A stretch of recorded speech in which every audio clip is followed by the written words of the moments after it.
Bonsoir à tous, soyez les bienvenus à cette troisième partie de l'édition du soir. Le 20h, donc voici les titres. 7 morts, c'est le bilan de 2 accidents survenus ce mardi. Le premier a tué 2 conducteurs de moto Jakarta à Sédhiou, alors que le deuxième a coûté la vie à 5 personnes à l'entrée de Fatick. Dakar a soif. Plusieurs quartiers de la banlieue sont sans eau depuis quelques jours. À cette situation s'ajoute la mauvaise qualité de l'eau et les factures salées de la SDE. Les populations appellent au secours. Dernière journée au procès de Khalifa Sall, une vidéo de Mbaye Ndiaye projetée par la défense a fait mouche. Elle vient appuyer la thèse du complot politique. Voilà pour le sommaire.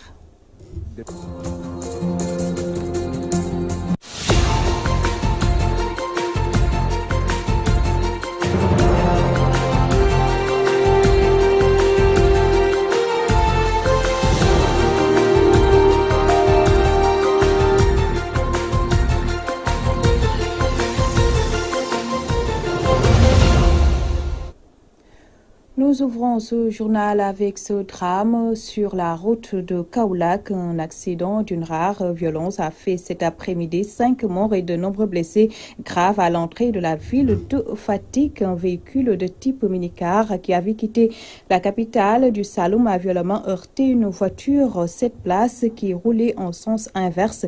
Plus tôt dans la journée, un autre accident a fait 2 morts à Simbandi Brasso. 2 conducteurs de moto Jakarta sont morts après avoir été heurtés par un bus. On va y revenir. Je vous le disais en titre, pénurie d'eau à Dakar et sa banlieue. Aux Parcelles Assainies, les populations sont désemparées à cause de l'absence de ce liquide précieux et demandent aux autorités de mettre fin à leur calvaire. Leur cri de détresse dans ce reportage de Khadijatou Sarr Cissé. Aux Parcelles Assainies, l'eau ne coule plus depuis quelques jours. Aux unités 9 et 10, les populations sont au bord du désespoir. Au niveau des ponts d'eau, les queues sont interminables. Babacar raconte son calvaire. Vraiment, c'est dur. On peut comprendre ne pas avoir d'eau 2 à 3 jours, mais presque 10 jours, c'est incompréhensible. Nous vivons le calvaire total. Même constat à Cambérène, trouvé dans une file d'attente. Oumi explique son désarroi. Ça fait 2 semaines maintenant qu'on n'a pas vu une seule goutte d'eau. Et les pompes ne peuvent pas nous servir pour cuisiner, mais on n'a pas de solution. On met un peu d'eau de javel, c'est vraiment difficile. Dépassés par la situation, ces populations interpellent les autorités. On se réveille la nuit pour voir s'il y a un peu d'eau, mais rien. J'ai même pas cuisiné à cause de ça. Ils devaient nous prévenir au moins pour qu'on puisse prendre des précautions nécessaires.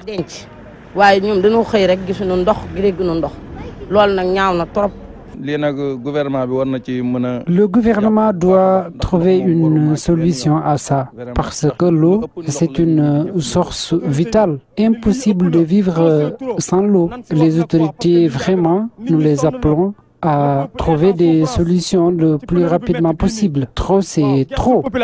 Plusieurs quartiers de Dakar sont secrets d'eau depuis quelques jours. Hommes, femmes, enfants, tous dans la rue pour trouver le légende précieux. Ils demandent aux autorités de trouver des solutions dans les plus brefs délais. Dans l'actualité également, procès de la caisse d'avance de la mairie de Dakar. Au dernier jour des débats, la défense a utilisé un enregistrement vidéo du ministre d'État Mbaye Ndiaye pour asseoir la thèse du complot politique contre Khalifa Sall. Ce dernier n'a pas raté l'occasion pour fustiger le traitement de son dossier par le quotidien Le Soleil. Issa Tine nous fait le point sur les derniers développements de ce procès. Les avocats de la défense, pour mieux étayer leurs propos concernant l'existence de fonds politiques à la ville de Dakar, ont projeté dans la salle d'audience 2 vidéos. C'est l'ancien ministre de l'Intérieur Mbaye Ndiaye, conseiller à la ville de Dakar depuis 2009, qui parle dans la première. Il dit: le vrai problème du maire de Dakar, c'est la crise interne au niveau du Parti socialiste qui se répercute au niveau de la gestion des affaires public. Et Pape Diop de renchérir dans le deuxième élément. Khalifa Sall n'a pas créé une caisse d'avance à la mairie de Dakar. Encore moins Pape Diop, maire de Dakar. Nous l'avons trouvé en place et ces fonds étaient destinés à soutenir les populations de notre capitale. Le Soleil national s'est aussi invité dans les débats au tribunal de grande instance de Dakar, interrogé sur l'article du journal du lundi passé qui rejette l'existence de fonds politiques à la mairie de Dakar avec le décret 2003-657 du 14 août 2003 à l'appui. Khalifa Ababacar Sall s'indigne. Il déclare: je ne savais pas que le Soleil participait aussi à cette activité. Bon, il y a une nouvelle direction générale, donc ça se comprend. Le maire de Dakar de souligner que c'est une nouvelle action de propagande. Le débat est clos, a déclaré le juge Malik Lamotte. Mais Maître Cheikh Khoureyssi Ba et Maître Ousseynou Fall de la Défense voulaient interroger l'agent judiciaire de l'État Antoine Félix Diome, car selon eux, le représentant de l'État doit s'expliquer sur sa présence dans ce procès, édifier les Sénégalais sur la gestion de sa propre caisse d'avance à lui-même et sa constitution de partie civile, une question jointe au fond du dossier. Issatine Macky Sall n'a jamais inauguré une infrastructure à Touba. Le député de Bokk Gis Gis Serigne Modou Mbacké Bara Dolly accuse le régime de manque de considération pour Touba et ses populations. Déclaration faite en marge d'une cérémonie d'installation de bornes fontaines au quartier Saint-Tiane de Touba. La correspondance de Mamadou Makhtar Sarr. Les populations des Saint-Tiane de Ndindi qui étaient confrontées à un manque criant d'eau viennent de voir le bout du tunnel. Elles ont bénéficié de l'extension de bornes fontaines à l'initiative du député de Bokk Gis Gis, Serigne Cheikh Abdou Mbacké Bara Dolly. Lors des dernières législatives, on était venu ici au quartier Saint-Tiane de Ndindi pour solliciter les voix des populations. Nous avons voulu respecter nos engagements. C'est la raison pour laquelle nous avons fait une extension de bornes fontaines pour un peu alléger la souffrance de ces populations des Saint-Tiane de Ndindi. Du côté des bénéficiaires, on pousse un ouf de soulagement car tous les jours, ces braves femmes des Saint-Tiane de Ndindi faisaient des kilomètres pour trouver le liquide précieux. Aujourd'hui, notre localité dispose de l'eau. On s'en réjouit. On était confrontés à toutes sortes de difficultés. Tous les jours, on faisait plus de 3 kilomètres parce qu'on allait jusqu'à Kairembaye pour avoir le liquide précieux. Des fois même, on passait la nuit sur le chemin et ça constituait un réel danger pour nous.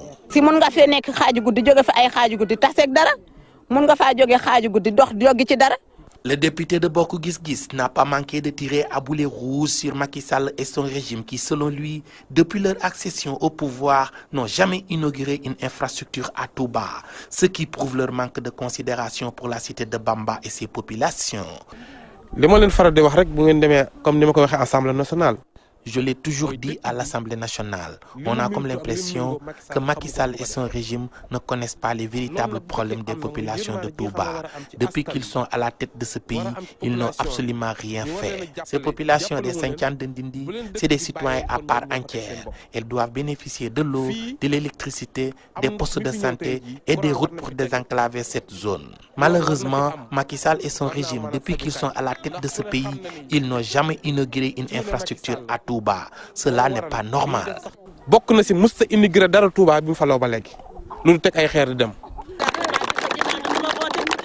Touba Mbacké, Mamadou Makhtar Sarr pour la radio-télévision Walfadjri.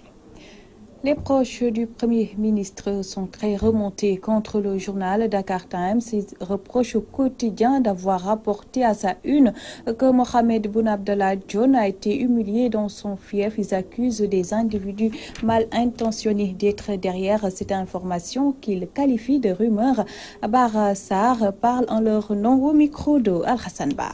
Depuis l'indépendance jusqu'à nos jours, de tous les régimes qui se sont succédés, de Senghor à Macky Sall, en passant par Diouf et Wade, jamais un régime n'a eu à faire autant de réalisations dans le département de Gossas. J'en veux pour preuve. Dans le cadre du PIDC, toutes les communes ont bénéficié de forages, de moulins, de pistes rurales, d'ambulances, pour ne citer que cela. Dans le cadre de Promoville, la commune de Gossas a bénéficié de 7 km de routes qui sont en cours de réalisation, accompagnés d'un système d'assainissement et d'éclairage public. Même la commune de Patar en a bénéficié avec le bitumage de la route qui la relie avec Gossas commune. À cela s'ajoute, toujours dans la commune de Gossas, la nouvelle brigade des sapeurs-pompiers, le retour de la douane, l'ouverture d'un bureau permanent de la Sénélec en attendant la construction d'une agence sous peu, la construction en cours d'un centre de formation technique et professionnelle, la semi-élève prise en charge par le PM pour tous les élèves des écoles élémentaires, collèges et lycées du département. Vu de toutes ces réalisations, dont la liste est loin d'être exhaustive, nous rejetons les propos non fondés de ce soi-disant responsable politique en perte de vitesse. Le PM, vraiment, il prône l'unité de tous les militants de la coalition Benno Bokk Yakaar à Gossas. Donc vraiment, on ne permet plus à quiconque vraiment d'attaquer le PM. Souvent c'est des gens vraiment qui se soucient de leurs propres intérêts, qui ne se soucient pas de l'intérêt général. Et nous, c'est l'intérêt général qui nous anime. Et nous n'acceptons pas que des gens qui se soucient seulement de leurs propres intérêts vraiment utilisent les médias, les réseaux sociaux pour l'attaquer. Ça, on ne le permet plus. Et nous sommes prêts pour la bataille. Et réitérons notre engagement derrière le Premier ministre pour la réaction du président Macky Sall. Politique toujours à Pékin, l'Alliance pour la République déclare la guerre aux leaders de l'opposition comme Ousmane Sonko et Idrissa Seck. Selon Abdou Karim Sall, le coordonnateur départemental des cadres apéristes, ce sera désormais coup pour coup. Les détails avec Théodore Semedo. Coordinateur départemental des cadres de l'APR, Abdou Karim Sall, et la COJER tire à boulet rouge sur les leaders de l'opposition, dont plus particulièrement Ousmane Sonko du parti PASTEF et Idrissa Seck de Rewmi pour leurs attaques contre le pouvoir de Macky Sall. Il me semble que une opposition qui est en train de d'errer partout au Sénégal a voulu faire du projet important pour le Sénégal, le TER, une occasion de divertir la banlieue, mais également de divertir les Sénégalais. Monsieur Sonko, pour ne pas le nommer, s'est trompé de jeunesse. Quand il demande à la jeunesse de sortir pour brûler des pneus, il s'est trompé de jeunesse parce qu'en s'adressant à cette jeunesse, pour paraphraser mon ami Pape Diouf, cette jeunesse consciente de la banlieue et particulièrement de Pékin, en leur demandant de braver les interdits et de brûler les pneus, je pense que Sonko se trompe d'époque et de jeunesse. Les Sénégalais ne pardonnent pas l'impertinence.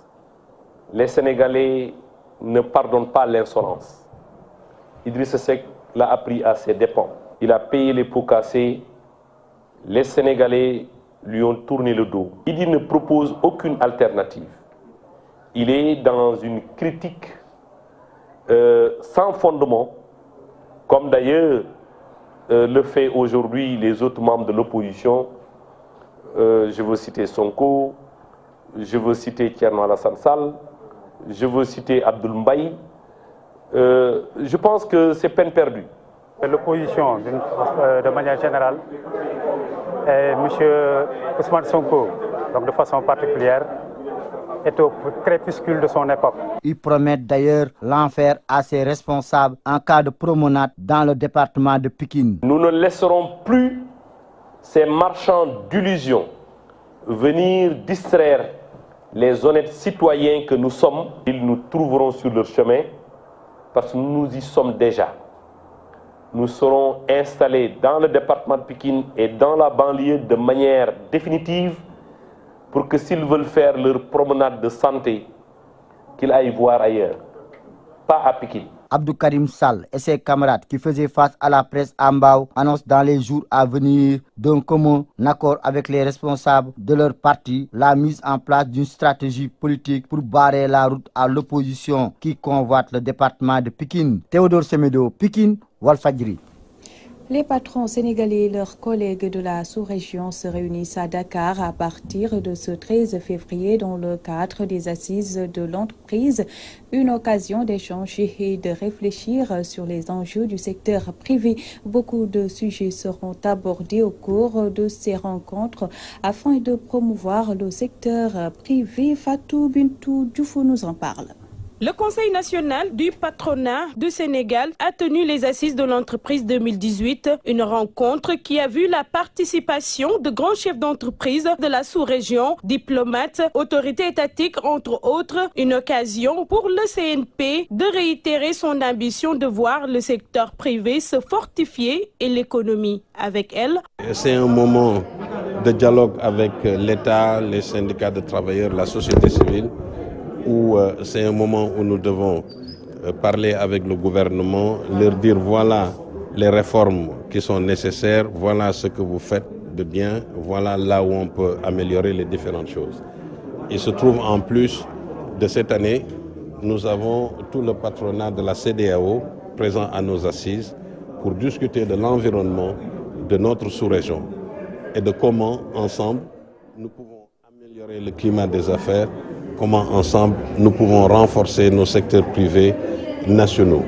Donc c'était pour l'essentiel les discussions et nous avons vu à les différentes préoccupations que nous avons évoquées, le Premier ministre y a répondu d'une façon satisfaisante.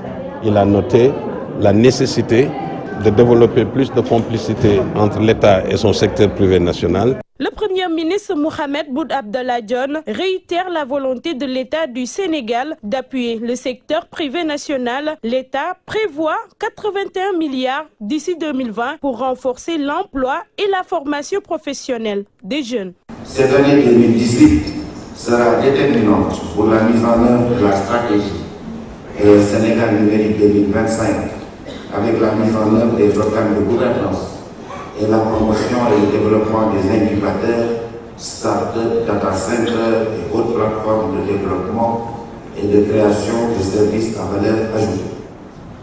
Je note cette dynamique de recrutement de jeunes dans les entreprises, notamment dans plusieurs secteurs d'activité. La demande d'emploi, elle est là, elle est forte et nous avons la commune obligation d'État et secteur privé d'y répondre. Le Premier ministre, il a raison. Je veux dire, si nous voulons préserver notre espace géographique, non seulement le Sénégal, mais toute l'Afrique de l'Ouest, qu'il était absolument nécessaire que, je veux dire, le secteur privé, et c'est l'objet, en fait, d'un des symposiums que nous avons, de nécessiter, enfin, de la collaboration des différents entrepreneurs pour renforcer leurs forces, parce que, aussi, en même temps, on ne peut pas arrêter la mer avec ses bras. Je veux dire, le monde, il est ouvert, même si nous disons l'investissement direct étranger est voulu aussi, et c'est nécessaire, mais il nous faut avoir une présence plus forte, et en cela, il nous revient à nous de nous associer. L'édition 2018 des Assises de l'entreprise est marquée par les thèmes suivants: l'environnement et compétitivité des entreprises, symposium sur la sécurité des investissements, salon international sur l'économie numérique, terre sur les fonds verts, climat, le colloque international sur la formation, le tout pour promouvoir le secteur privé régional et sous-régional.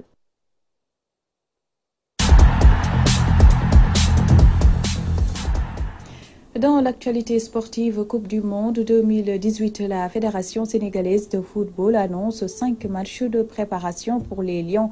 Une feuille de route dévoilée ce matin par les fédéraux lors d'une rencontre avec la presse organisée par l'ANPS. Je vous propose d'écouter Maître Augustin Senghor. Il est avec Nafia Marfal. Il faut savoir aussi que toujours dans ce cadre de la préparation, nous avons pu ficeler un certain nombre de matchs. D'abord pour le mois de mars, nous avons pu ficeler avec l'aide de nos agents un match au Maroc le 23 contre la Bosnie, plutôt contre l'Ouzbékistan, et un autre match le 27, ce sera certainement en France, donc contre la Bosnie-Herzégovine. Ces deux équipes ont marqué leur record. Au mois de mai, nous aurons la chance de jouer contre deux équipes. D'abord le Luxembourg, le 31 mai, ce sera au Luxembourg, qui sera à côté de notre lieu de préparation en France, notre camp de préparation qui se trouvera à Vittel, dans le nord de la France. Et de là, nous irons jouer le 31 mai et nous reviendrons à cette base de préparation avant d'aller à partir du 5 à Zagreb, donc en Croatie, pour un match très important contre la Croatie, qui est une des meilleures équipes européennes du moment. Et pour terminer, nous avons réservé la date du 12 juin pour nous donner le temps de pouvoir jouer un adversaire selon les besoins de l'entraîneur, qui sera soit de style sud-américain ou bien de style asiatique, en essayant de tenir compte de nos adversaires dans notre groupe. La première phase de la préparation débutera à Dakar. Nous serons là à partir du 20 mai à Saly. Donc ils se prépareront comme habituellement au Rhino, mais aussi pour les séances d'entraînement à Djamba pendant 5 à 6 jours. C'était le journal de 20h. À vous tous, merci de l'attention. Retrouvez tout juste après moi Moustapha Diop pour la 4e et dernière partie de l'édition du soir. Bien à vous.